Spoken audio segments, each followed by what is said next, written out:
Love knows no gender. Normal nang makakakita tayo ng dalawang lalaki na nagmamahalan. Normal na rin ang dalawang babae na magkasintahan. Ngunit sa tuwing makakarinig o nakakakita tayo ng isang bakla at isang babae na nagkagustuhan ay napapataas po ang kilay ng marami sa atin.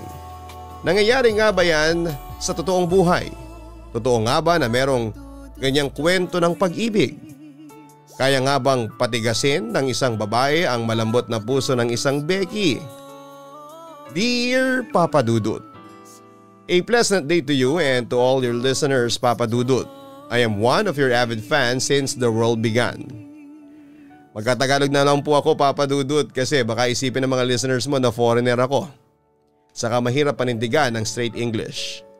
By the way, my name is Ramon. Ramon sa umaga at Ramona sa gabi. 36 years old from Laguna. And yes, Papa Dudut, I am loud and proud na isa akong bakla. Long hair ako at nagsusuot ng pambabae dahil feeling ko ay isa akong totoong girl. At bata pa lamang ako ay alam kong bakla na ako. Napagod na nga lang ang tatay ko sa paglublob sa akin sa drum kasi hindi niya ako kayang gawing straight na lalaki. Tinanggap na lang niya na ang anak niyang si Ramon ay Ramona talaga. Ang mother ko naman ay tanggap na tanggap ako.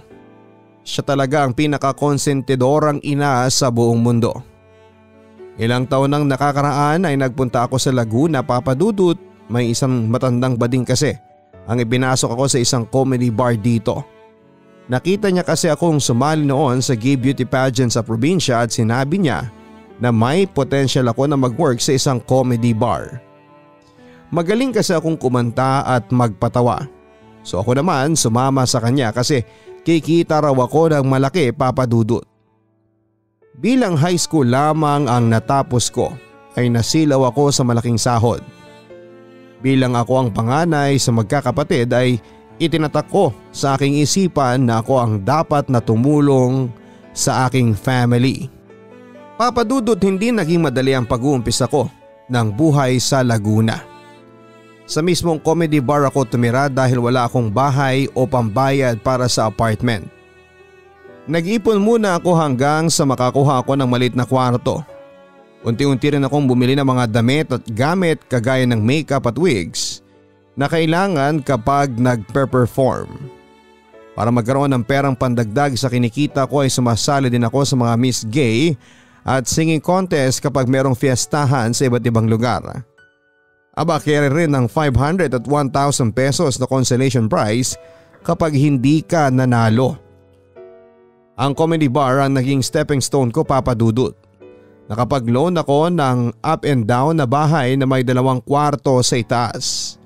Inuhulugan ko yon buwan-buwan at tapos naging regular na rin po ako sa pagpapadala ko sa pamilya ko at naipagawa ko na rin ng unti-unti ang aming house sa province. Pero hindi tungkol sa family o pinagdaanan ko sa buhay ang ikukwento ko sa inyo, Papa Dudut. Ang isi-share ko ay tungkol sa isang tao. Walang iba kung hindi si Badeth. 5 taon na ako sa Laguna nang umuwi ako sa probinsya. Siyempre manghang-mangha ang mga taga sa amin kasi umalis ako roon na mukhang madungis na palaka. Tapos nang bumalik ako ay mukha na akong donya sa dami ng alahas na suot ko. Pero lahat ng yon ay fake naman, Papa Dudut. Nagpainom at videoke pa ako kinagabihan. Invited ang mga naging kaklose ko noong high school. Parang mini reunion na rin namin. Simula kasi nang umalis ako ay hindi na kami nagkaroon ng communication. Isa sa mga naroon ay ang BFF ko noong high school na si Badeth. Mataba pa siya dati pero nang muli kaming magkita ay sexy na siya at gumanda ang bruha. Dadaigin na niya nga ako sa pagandahan sa totoo lang. Ramon, grabe ang ganda mo na ngayon ah. Iba talaga ang hangin at tubig sa Laguna. Masayang salubong ni Badeth sa akin nang makita niya ako. Parang sinasabi mo ang pangit ko dati ha. Saka makaramon ka naman sa akin. Nakita mo nang nakapalda at blouse ako, Ramona dapat. Nakairap kong pagtatama sa mga sinabi ni Badeth. Pangit ka naman talaga dati pero tingnan mo ngayon oh. Ang bongga mo na. Daig mo pa ang may sanglaan sa dami ng alahas mo. Nakangiti niyang wika. Ikaw nga naging biktima kayata ng poverty, ang payat-payat mo na. Ang turan ko naman kay Badeth. Kahit noon pa man ay ganoon na kami Papa Dudut. Malalang okrayan at laitan ang nangyayari sa tuwing nag-uusap kaming dalawa. 2 araw lamang ako nagstay sa amin at bumalik na rin po ako sa Laguna para muling magtrabaho. Nagpalitan na rin kami ng contact number ni Badeth kaya nagkaroon na ulit kami ng communication. Nanumbalik ang closeness naming dalawa. Kapag may time ay magkausap kami sa cellphone lalo na kapag bago ako matulog sa madaling araw. Ramona, alam mo gusto kong maging kagaya mo. May lungkot na sabi ni Badeth habang magkausap kami sa telepono. Gusto mo rin maging bakla? Biro ko. Gaga, hindi yon. Yung kagaya mo na may trabahong nakakapag-provide ng pera para sa pamilya. Alam mo naman ang buhay dito sa atin mahirap. Walang ibang trabaho kundi ang magsaka, magtanim at mangisda. Seryosong wika ni Badeth. Bakit kaya hindi ka rito magtrabaho sa Laguna? Marami kang pwedeng pasukan na work dito kahit na hindi ka nakapagtapos ng college. Undergraduate ka naman hindi ba? Suggestion ko. Saan naman ako titira dyan? Wala akong kamag-anak dyan, ang sabi pa ni Badeth. Malamang dito sa bahay, ako ang nag-aya sa'yo na pumunta ka hindi ba? Naku Badeth, isip-isip din ha, natatawa kong tugon. Pumayag si Badeth sa magandang ideya na yon Papa Dudut. Inayos niya kaagad ang mga requirements niya at bago siya lumuwas ay sinigurado ko na kumpleto ang mga kailangan niya sa pag-a-apply ng trabaho. Mahirap kasi yung may nakalimutan siya tapos ay babalik ulit sa probinsya para kunin. After 2 weeks simula nang magkausap kami ay sinundo ko na siya sa bus station. Alam mo yung probinsyana na dinala sa syudad na namangha sa mga nakikita sa paligid? Ganon si Badeth Papa Dudut. Aliw match talaga ako sa babaitang yon. Of course sa bahay ko siya dinala at sa kanya ko ipinagamit yung isa pang kwarto sa itaas. Actually ang kwartong yon ay para sa mga beki kong friends na nag-overnight minsan sa bahay. Kapag may inuman pero dahil naroon na si Badeth ay sa salas na lang sila matutulog. Ang laki pala ng bahay mo Ramona. Ang laki siguro ng sweldo mo no? Namamanghang wika pa ni Badeth. Marunong lang ako magtipid ng pera saka racket-racket din. Sagot ko naman sa kanya. Well, ang totoo ay matipid ako pagdating sa sarili ko Papa Dudut. Ang hindi ko lang talaga tinitipid ay ang pamilya ko at ang jowa ko na ginagawa kong ATM na akala yata ay palaging may mawi-withdraw sa akin na pera. Ganon kasi akong magmahal pagdating sa lalaki Papa Dudut. Ibibigay ko ang lahat-lahat basta wag lang nila akong iwanan. Ewan ko ba? Uhaw na uhaw kasi ako sa pag-ibig ng isang lalaki kaya kahit na alam ko na pera lang ang habol nila ay okay lang sa akin. Nakilala rin ni Badeth ang jowa ko that time na si Tommy. Walang work si Tommy kahit 28 years old na siya. Pero kahit na wala siyang work ay branded lahat ng gamit niya. Nagtataka nga ako kasi hindi naman kaya ng perang ibinibigay ko sa kanya na makabili ng ganong klase ng gamit. Iniisip ko na lamang na meron siyang naiipon. Nagsimula na rin na mag-apply ng trabaho si Badeth. Super proud ako na isang linggo lang siyang nagpagala-gala sa Laguna ay natanggap na siya sa isang pabrika ng candy bilang quality inspector. Ako muna ang gumasto sa mga kailangan niya kagaya ng uniform at perang baon niya sa trabaho. Hindi na siya namamasahe dahil meron silang shuttle bus. Pinayuhan ko siya na pagtiisan ang unang buwan ng trabaho dahil yon ang pinakamahirap. Kapag nalampasan na niya ang isang buwan ay masasanay na siya sa kanyang trabaho. Siyempre sinabi ko rin kay Badeth na maging matipid at mag-ipon ng pera. Huwag siyang masyadong magastos. Pero once in a while ay ititreat niya ang sarili niya kapag meron siyang sobrang pera. Nakita ko naman na porsigido si Badeth sa pagtatrabaho niya Papa Dudut. Hindi nakakapagsisi na tinulungan ko siya. Ang maganda pa simula nang tumira siya sa house ay palagi na yung malinis at maayos ang mga gamit. Kahit galing siya sa trabaho ay naglilinis siya kahit papaano. Hindi na rin ako masyadong kumakain sa labas kasi meron nang nagluluto. And in all fairness ay masarap magluto si Badeth, Papa Dudut. Wala na kasi talaga akong time para maglinis at magluto ng bahay. Pag uwi ko ay tutulog na ako at hapon na nagigising. Then, prepare sa pagpasok, wala naman akong aasahan kay Tommy kasi tamad yon. Kapag nasa bahay ay puro cellphone o kaya ay manonood lang ng TV yon. Aalis na kapag nakahingi na ng pera. Jowa ka ba talaga ni Tommy o bangko ka niya? Diretsong tanong ni Badeth sa akin, Papa Dudut. Kakalis lang noon ni Tommy at nanghingi ng pampaayos ng motor niya na ako pa ang bumili. Tapos ko na yung hulugan noong 1 taon pa. Ang dami mong napapansin, Badeth, ha? Gusto mo kulutin ko yung buhok mo? Tugon ko. Concern lang ako sa iyo, bakla. Baka mamaya maubos ang pera mo dahil sa jowa mo. Grabe siya manghingi sa iyo, ha? Iniisip ko nga na may utang ka sa kanya at nagbabayad ka lang. Seryosong tura niya. Of course, jowa ko si Tommy. Lahat na makapagpapasaya sa kanya ibibigay ko. Kapag nagkaroon ka ng boyfriend baka mas malala ka pa sa akin, no? Sambit ko. Kapag nagka-jowa ako, hindi ko hahayaan na humingi ng humingi sa akin. Saka napapasaya mo nga si Tommy pero ikaw ba napapasaya niya? Tanong ni Badeth sa akin. Napapasaya niya ako, sa ibang paraan nga lang. Tumitirik ang matang tugon ko na may kasamang pagtawa. Dinaan ko na lamang sa tawa ang sagot ko sa tanong ni Badeth, Papa Dudut. Pero sa loob ko ay napaisip ako. Sa tanong kasi na yon ni Badeth ay na-realize ko na bukod sa kama ay wala nang ibang paraan si Tommy para pasayahin ako. Sumasakit pa nga ang ulo ko kapag minsan na nanghihingi siya ng pera at wala o kulang ang naibibigay ko. Pinipiga niya kasi ako kapag ganon hanggang sa magkanda utang-utang na ako sa mga friends ko. May napansin din ako kay Tommy, Papa Dudut. Simula nang dumating sa bahay ko si Badeth ay madalas na siyang naroroon. Nung una ay hindi ko yon binibigyan ng pansin pero isang araw ay biglang may isinumbong sa akin si Badeth. Aniya nahuli niya si Tommy na sinisilipan siya sa banyo nang naliligo siya. May maliit kasing bintana sa likuran at doon ay nakita ni Badeth si Tommy na nakasilip.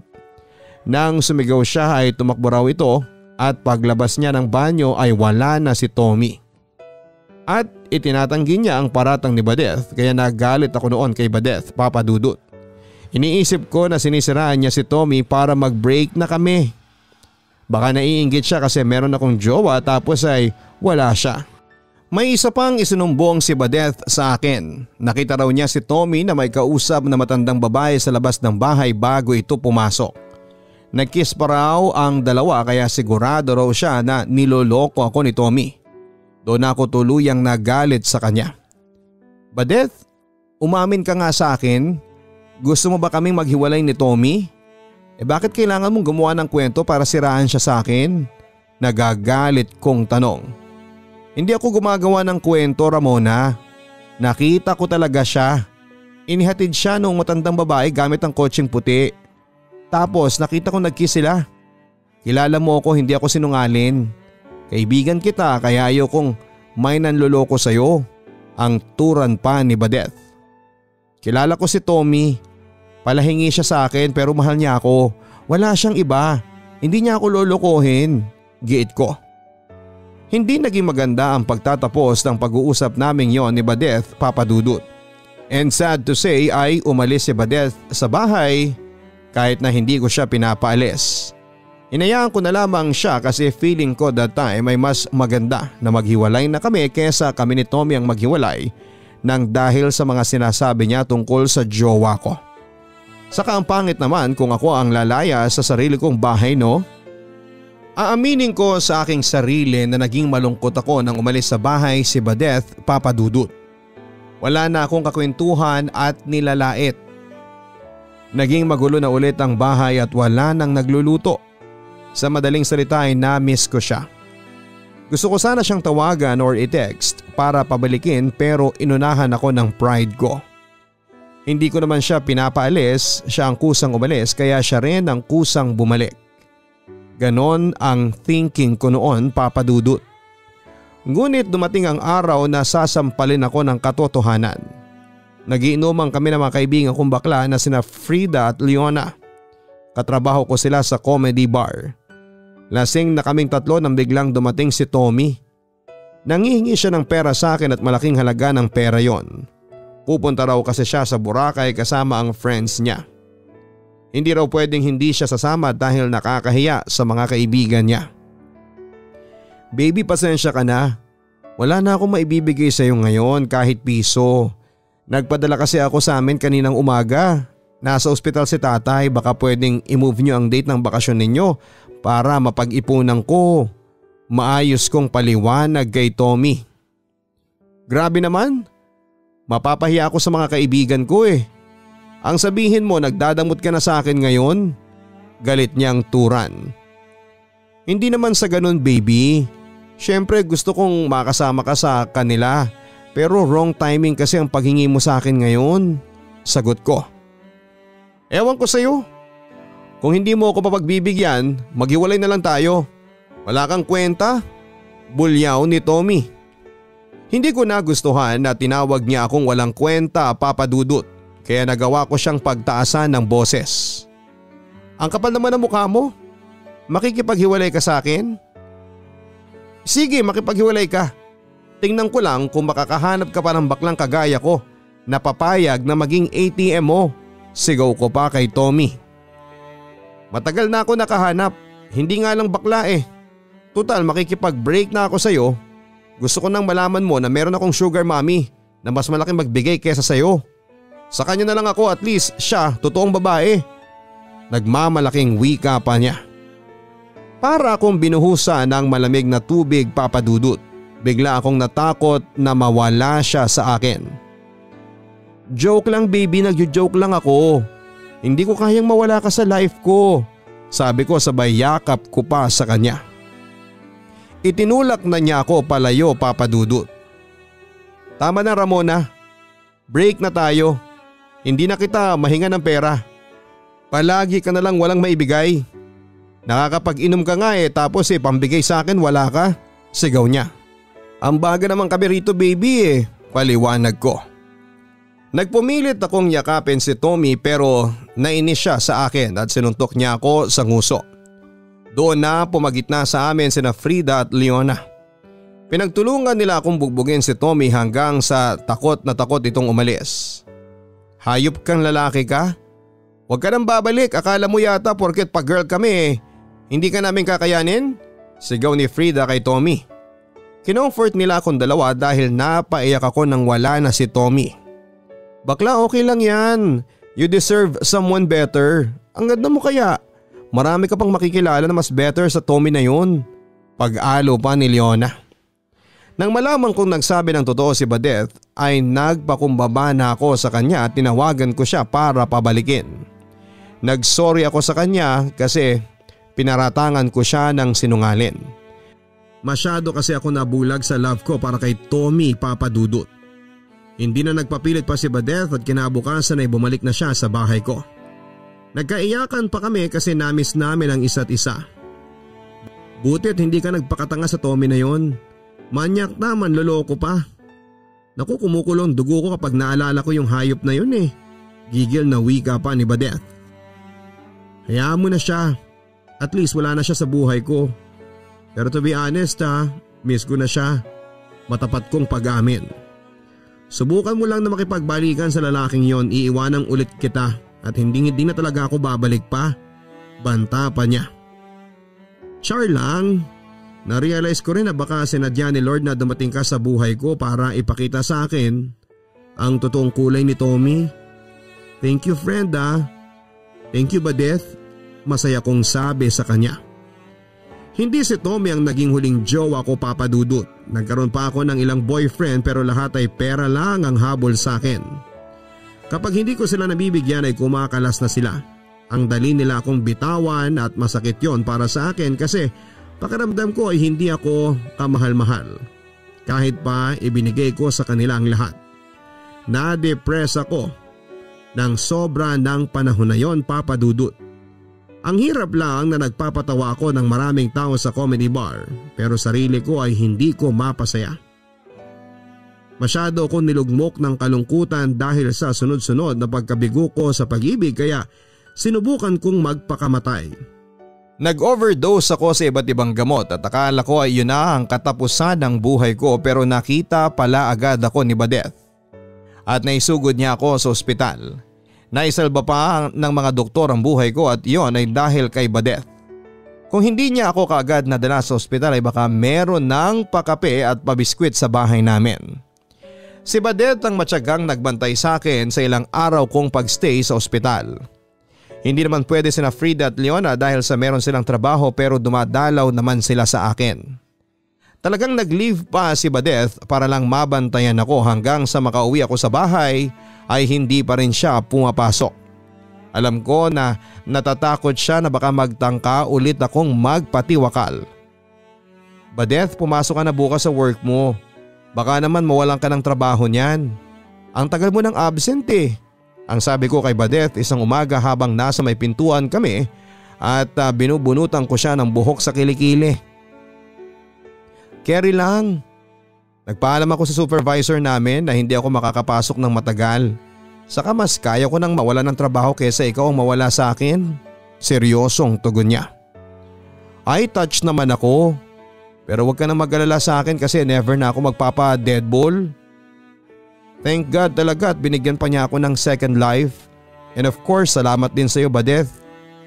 Alam mo nang magising ako sa ospital, na-realize ko na ang tanga-tanga ko para magpakamatay para sa mga lalaking sinaktan at niloko lang ako. Saka naisip ko rin ang family ko Badeth. Paano na sila kapag nawala ako? Kawawa sila, sambit ko.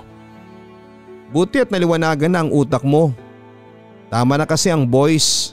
Ipahinga mo muna ang puso at puwit mo sa kanila. Mag-focus ka sa family mo at sa sarili mo. Ano kaya kung magpakalalaki ka na lang at pumatol ka sa babae? Ang biro pa ni Badeth. Parang sinabi mo na rin sa akin na huwag akong huminga no. Hindi ko kayang pumatol sa girl. No. Ew, nakakadiri. Nasusok akong sabi. Try lang naman. Paano kung nasa babae pa lang true love mo? O kaya subukan mo na magkaroon ng anak para merong aalalay sa iyo sa pagtanda mo. Ang sabi pa ni Badeth. Kung mag-aanak man ako ay hindi ko siya obligahin na alagaan ako sa pagtanda ko no. Kukuha na lang ako ng caregiver kung ganon ang turan ko. Lihim kong pinag-isipan ang sinabi ni Badeth, Papa Dudut. Pero sa tuwing iniisip ko na papatol ako sa babae ay parang nasisira ang tiyan ko. Hindi ko talaga carry. Pero kung sakali na papatol nga ako sa babae ay kanino naman? Ang totoo ay si Badeth ang unang pumasok sa utak ko. Well, may itsura kasi siya at magkasundo pa kami. Tapos maasikaso pa at maalam sa gawaing bahay. Ang problema nga lang ay kaibigan lang talaga ang turing ko sa kanya. Pero to be honest, gusto ko magkaroon ng anak ng mga panahon na yon, Papa Dudut.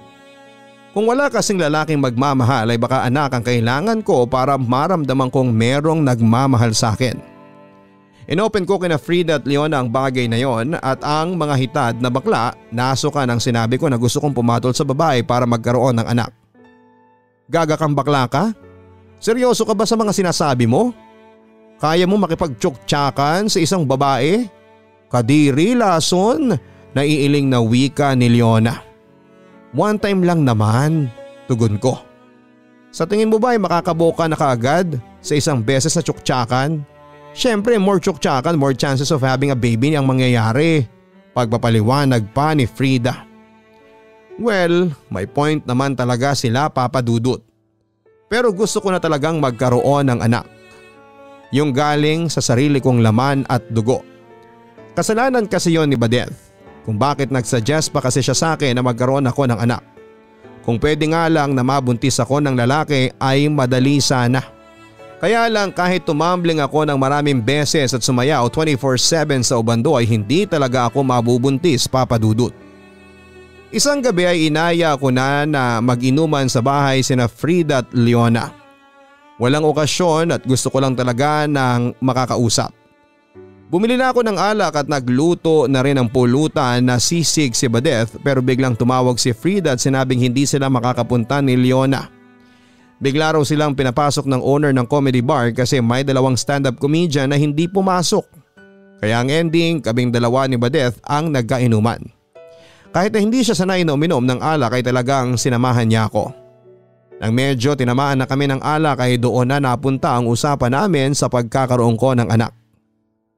Alam mo, kasalanan mo kung bakit gusto ko magkaroon ng anak ngayon eh. Ikaw ang nagtanim sa utak ko na kailangan ko ng anak. Pero hindi para alagaan ako sa pagtanda ko ha. Gusto ko ng anak para may magmamahal sa akin ng walang hinihinging kapalit. Hindi katulad ng mga ex ko na mukhang pera. Mga hayop na mga lalaki yan. Ang sabi ko na may kasamang himotok sa bandang huli. Aba, dapat na maghanap ka na ng babae na papayag na maging ina ng anak mo. Natatawang sabi pa ni Badeth. Sa tingin mo may babaeng papatol sa akin kung mas babae pa ako sa kanila? Hindi ba wala? Saka ikaw ang nagbigay sa akin ng ideya. Dapat ikaw ang gumawa ng paraan, ang turan ko. Ang baba naman ang tingin mo sa sarili mo, Ramona. May itsura ka kaya? Crush kaya kita nung high school kahit na babakla-bakla ka. Umamin pa nga ako sa iyo noon, hindi ba? Tapos nagalit ka sa akin? Natatawang sabi niya. Hindi ko alam pero bigla akong napatitig kay Badeth, Papa Dudut. Naging seryoso ako. Badeth, ano kaya kung ikaw na lang? Nag-aalangang sabi ko. Ha? Ako na lang ang ano? Nakakunot noon niyang tanong. Ang magiging nanay ng anak ko. Walang gatol na sagot ko. Natahimik si Badeth. Tinatansya niya kung seryoso ako sa aking mga sinabi. Gaga, seryoso ka nga? Ako talaga? Teka lang Ramona, teka lang ha. Nalilito pa niyang sabi. Pwede naman na ako para hindi sa kung sino-sinong babae ang makuha mo. Basta ikaw ang bahala sa akin kapag buntis na ako hanggang sa mga anak ako ha. Tugtong pa niya. Pero girl, ang gusto kong anak ko Badeth ha, ang sabi ko. Paano kung hindi girl ang maging baby natin? Uulitin natin? Tanong niya. Kaya nga lalakasan natin ang prayers na girl ang magiging anak natin para wala ng round 2. Natatawa kong wika. Papa Dudut, biruan lamang yon namin ni Badeth na naging totohanan. Dahil na rin siguro sa kalasingan naming dalawa ay humantong kami sa kwarto ko sa itaas. Nang hubot-hubad na kami ay huminto ako at bumaba sa salas. Nilakla ko ang natitirang alak sa bote at binalikan ko si Badeth. Bakla ka, saan ka galing? Akala ko tinakbuhan mo na ako eh. Paklipan ni Badeth. Nawawala ang pagkalasing ko eh. Ininom ko yung alak sa ibaba para malasing ulit ako. Hindi ko kasi carry na makipagtsuktsakan sa'yo nang hindi ako super lasing. Paliwanag ko pa. May nangyari sa amin ang gabing yon, Papa Dudut. Nakakaloka nga na biruan lang sa umpisa pero sa huli ay ginawa talaga namin yon. Siguro nga ay totoo na kapag may alak ay may balak. Siguro ay sinadya ni Badeth na lasingin ako para may mangyari sa amin. Char lang, Papa Dudut. Actually gusto ko rin na may mangyari sa amin. Walang pilitan na naganap. Pagkagising namin ng umaga ay umiiyak pa ako. Natatawang sinabunutan ako ni Badeth dahil feeling ko raw ay ako pa ang napagsamantalahan. Halos 1 linggo kaming hindi nagpansinan ni Badeth matapos ang nangyari sa amin, Papa Dudut. Pero after a week ay bumalik na kami sa normal naming mga buhay. Nag-ookrayan na ulit kami at iniiwasan namin na mapag-usapan ang nangyari nang malasing kami. Of course, iniiwasan na rin namin na mag-inom na kaming dalawa lamang. Hanggang sa lumipas ang ilang buwan ay napansin kong lumalakas kumain si Badeth. Hindi tuloy maiwasan na medyo madagdagan siya ng timbang. Hoy Badeth, hinay-hinay ka sa kanin. Tingnan mo ang sarili mo sa salamin bumabalik ka na sa dating matabang Badeth nung nag-aaral pa tayo. Pabirong paalala ko habang magkasabay kami sa dinner. Walang masamang tumaba saka ang gana ko kasing kumain ngayon eh. Hindi ko nga rin alam kung bakit, ang sabi pa ni Badeth. Naku ha, baka mamaya niyan ay buntis ka pala kaya ang lakas mong kumain. Pagbibiro ko pa. Ako buntis? Papaano naman ako mabubuntis? Natatawang sagot niya. Bigla kaming natigilan ni Badeth at nagkatinginan. Nanlamig ako bigla nang maalala ko na may nangyari nga pala sa amin ilang buwan nang nakakaraan. Tinanong ko siya kung kumusta ang regla niya. Sinabi niya na 2 buwan na yata siyang hindi dinadatnan pero irregular daw kasi ang dalaw niya kaya iniisip niyang normal lamang yon. Kahit gabi na ay naghanap pa ako ng pharmacy para bumili ng pregnancy test kit. Buti at may nabilhan ako. Pagbalik sa bahay ay pinagamit ko yon kay Badeth at kagaya ng aking nasabi kanina ay buntis nga si Badeth, Papa Dudut. Kasiyahan ang una kong naramdaman. Si Badeth naman ay kinakabahan. Hindi niya siguro akalain na makakabuo kami kahit na isang beses lamang na nangyari yon. Pinag-usapan namin ang gagawin naming dalawa. Sinabi ko sa kanya na kapag nailabas na ang baby at pwede na niyang ihinto ang breastfeeding ay ibibigay na niya sa akin ang bata. Ako nang bahala sa kanya habang buntis siya at ako rin ang magpapadala ng pera sa pamilya niya. Hindi namin sasabihin sa pamilya namin na buntis siya kaya matagal-tagal rin na hindi uuwi sa probinsya namin si Badeth. Ganon pala ang pakiramdam kapag magiging tatay nanay ka na. Hindi ko maipaliwanag ang kasiyahan na nararamdaman ko. Excited ako na kinakabahan at hindi ko rin kasi talaga ini-expect na meron kaming mabubuo ni Badeth. Dahil sa nag-aalala ko sa pagbubuntis ni Badeth ay pinag-resign ko na siya sa trabaho. Kapag nanganak na siya at kaya na niya ay saka na lamang siya magtrabaho ulit. Dahil lagi nasa bahay si Badeth ay naging parang mag-asawa na talaga ang setup namin, Papa Dudut. Parang ako yung tatay na nagtatrabaho at siya yung nanay na mag-aasikaso sa akin kapag darating ako sa bahay. Hindi ko na nga lang inuobliga si Badeth na asikasuhin ako kasi madaling araw na ako laging nakakauwi. Maganda rin ang naging epekto ng pangyayaring yon dahil mas naging masipag ako sa pagtatrabaho at paghahanap ng racket. Ginagawa ko yon hindi lang para sa baby kundi para na rin kay Badeth. Para maibigay ko ang lahat ng pangangailangan niya. Every month kasi ay pinapacheck up ko siya. Very hands-on daddy to be talaga ang peg ko, Papa Dudut. Hanggang sa nalaman namin ang gender ng magiging anak namin. It's a boy, kahit girl ang gusto ko ay hindi ako nakaramdam ng lungkot. Hindi nabawasan ang excitement ko dahil ano paman ang maging kasarian ng baby na nasa loob ni Badeth ay anak ko pa rin yon.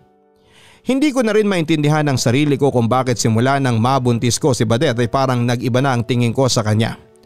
Parang biglang nabuhay ang kakaibang damdamin sa puso ko para sa kanya, Papa Dudut. Yun bang mas lalo ko siyang namimiss.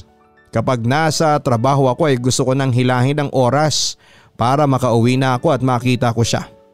Ang sarap din sa pakiramdam kapag pinapakinggan ko ang galaw ng baby namin sa loob ng tiyan niya.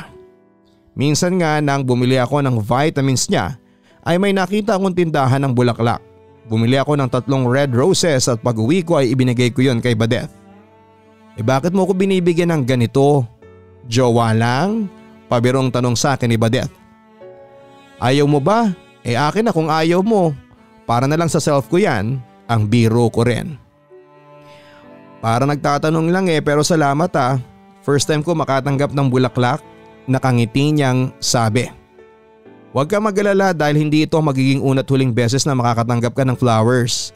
Masusundan pa yan, tugon ko. Ang naging goal ko simula noon ay ang mapasaya si Badeth. Para natuloy akong nanliligaw sa kanya dahil madalas ay meron akong pasalubong para sa kanya. Paborito niya ang siopaw na bola-bola kaya ganon ang palagi kong binibili. Hindi naman mahirap pasayahin si Badeth, Papa Dudut, kahit simpleng bagay ay masaya na siya. Ibang-iba siya sa mga naging ex-boyfriend ko na kahit binigay ko ng lahat ay hindi pa rin masaya. Nang sabihin ko kina Frida at Leona na nabuntis ko si Badeth ay sukang-suka naman sila. Diyos ko naman, Ramona, anong klaseng demonyo ang sumapi sa iyo at nagawa mong ang kahindik-hindik na bagay na yan? Isa kang taksil sa kabaklaan, pagtitilipan ni Frida. Tama ka, Frida. Kailangan nating mapalis ang sumaping demonyo sa ating kaibigan na si Ramona bago mahuli ang lahat. Pagsang-ayon ni Leona sa biro ni Frida. Inilagay nilang dalawa ang mga kamay nila sa ibabaw ng ulo ko at pumikit. Umusal sila ng mga dasal na hindi ko maintindihan. OA talaga sila, Papa Dudut, talagang in-exorcist pa nila ako kahit na hindi naman ako sinasapian. Kung may sasabi man sa akin ay ang true love yon, Papa Dudut. Kasi feeling ko ay nagkakagusto na ako kay Badeth. Corny man na pakinggan pero yon talaga ang nararamdaman ko para kay Badeth. Nahuhulog na ako sa kanya sa kabila ng pagkakaroon ko ng pusong mamon. Nairit akong inalis sa mga kamay ni na Frida at Leona sa ulo ko. Ano ba kayong dalawa, walang sumasapi sa akin? Sa inyo pa mukhang meron dahil mga mukha kayong demonyo. Pero seryoso na ha mga bakla. Iba na ang nararamdaman ko para kay Badeth. I think I'm in love. Sigaw ko na may kasamang kilig. Sa pagdating ng araw ng panganganak ni Badeth ay parang ako na ang manganganak, Papa Dudut. Hindi ko alam ang gagawin at parang mas natataranta ako at mas natatakot kesa kay Badeth. Nang ipasok siya sa delivery room, Papa Dudut, ay walang patid ang pagdarasal ko na sana'y maging ligtas ang panganganak niya at maraming salamat sa Diyos dahil walang anumang nangyaring hindi maganda para kay Badeth. Malusog at normal ang aming anak na kabukha ko kaya hindi nakakapagdudang ako nga talaga ang ama ng batang yon, Papa Dudut. Mukha pa nga akong tangang iyak ng iyak habang tinitignan sa nursery ang anak namin ni Badeth. Hindi makapaniwala ang nurse na naroon nang sabihin kong ako ang tatay ng baby na tinitingnan ko. Akala niya yata ay nagbibiro ako pero natuwa ako nang sabihin niya na humahanga siya sa akin kasi sa kabila ng pagiging bakla ko ay kaya kong panindigan ang sanggol na yon. Marami raw kasing lalaki na hindi kayang gawin ang ginagawa ko. Hindi ko alam kung may pinaguhugutan ba itong ating nurse pero nagpapasalamat na lamang ako. Inayos ko ang kwarto ni Badeth bago sila umuwi ng baby namin na isinunod ko sa pangalan ko para meron akong junior. Baby Ram ang palayaw niya. Sobrang happy ko nang makauwi na sila sa bahay. Aligaga ako at sinisigurado ko na komportable sina Badeth at Baby Ram. Siyempre tinutulungan ko si Badeth sa pag-aalaga sa anak namin. Minsan nga ay tinitidigan ko si Baby Ram at hindi ko namamalaya na tumutulo na pala ang aking luha. Pero yon ay luha ng kasiyahan kasi alam ko na meron ng isang lalaki na nagmamahal sa akin ng wagas at yon ay ang aking anak kay Badeth. Ang problema ko na lang talaga ay kung paano ko sasabihin kay Badeth ang nararamdaman ko para sa kanya. Habang tumatagal kasi ay mas lalo akong natatakot kasi ang sabi sa akin ni Badeth, kapag kaya na ni Baby Ram na hindi dumede sa kanya ay aalis na siya sa bahay. Ayaw niya raw kasing makasama na matagal si Baby Ram at baka mas lalo siyang ma-attach sa bata. May hirapan daw siyang iwanan sa akin ang anak ko. Ramona, pwede mo na palang padedehin ng timplang gatas si Baby Ram. Inuunti-kunti ko na siyang sanayin sa ganon kaya hindi ka na mahihirapan. Basta kumuha ka na mag-aalaga sa kanya at siguraduhin mo na mabait ha. Baka kapag wala ka na saktan si Baby Ram. Malungkot na sabi ni Badeth habang buhat si Baby Ram na 1 taon at 5 buwan na. Nagulat ako sa mga sinabi niya. Nawala na kasi sa utak ko na aalis nga pala siya. Saan ka pupunta? Malungkot kong tanong.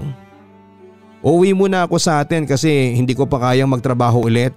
Magpapahinga ako ng ilang buwan. Hindi naman siguro mahahalata ni nanay na nanganak ako, hindi ba?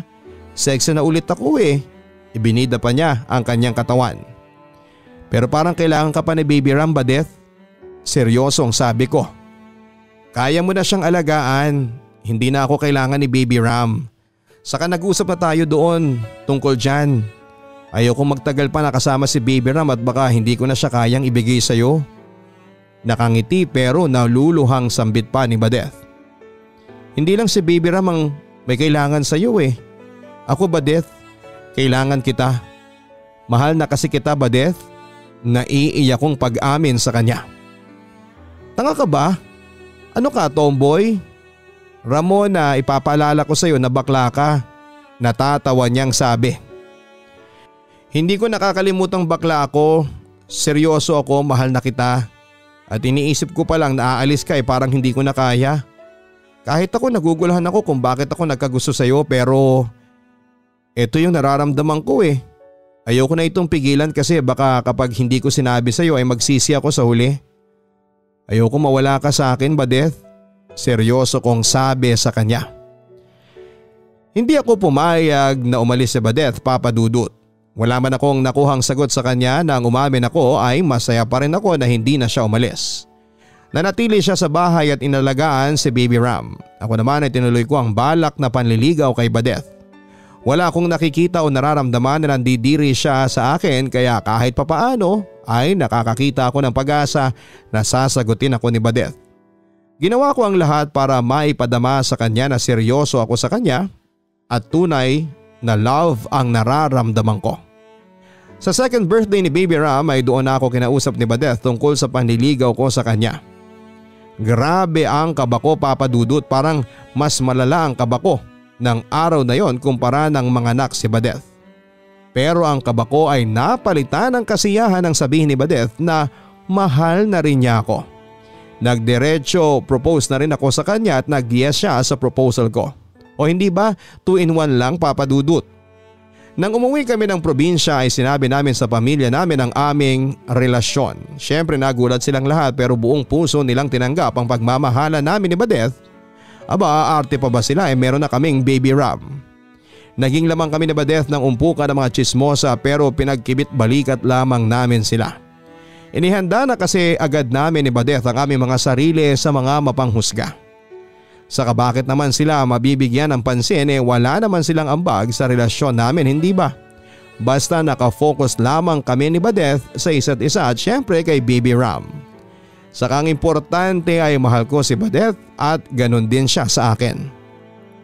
Sa ngayon ay buntis na po ulit si Badeth, Papa Dudut. Manganganak siya early 2022 at excited na ako sa second baby namin. Pag girl man ako sa kilos at gawa ay hindi ko naman kinakalimutan ang pagiging ama sa aking mga anak at sa aking mahal na asawa.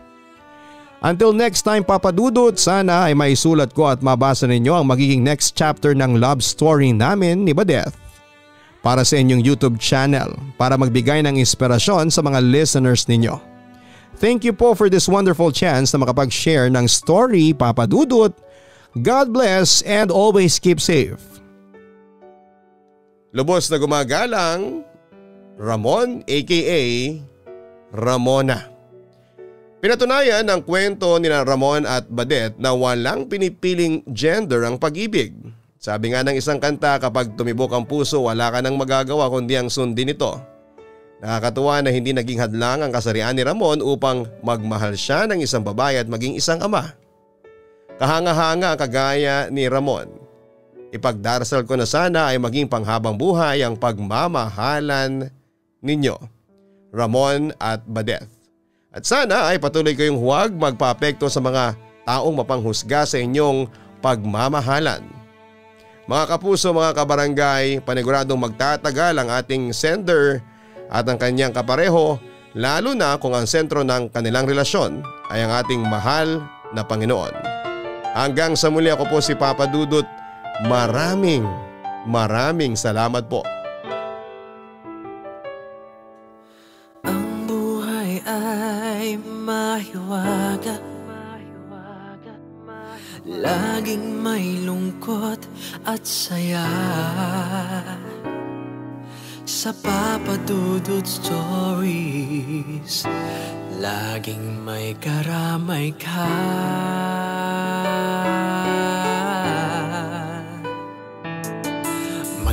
Problemang kaibigan,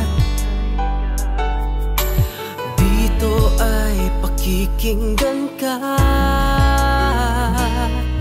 Sa Papa Dudut Stories, kami ay iyong kasama. Dito sa Papa Dudut Stories, ikaw ay hindi nag-iisa.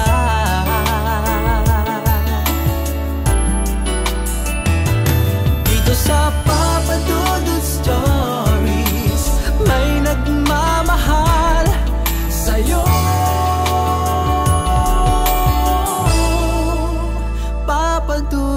Stories. Papa Dudut Stories. Papa Dudut Stories.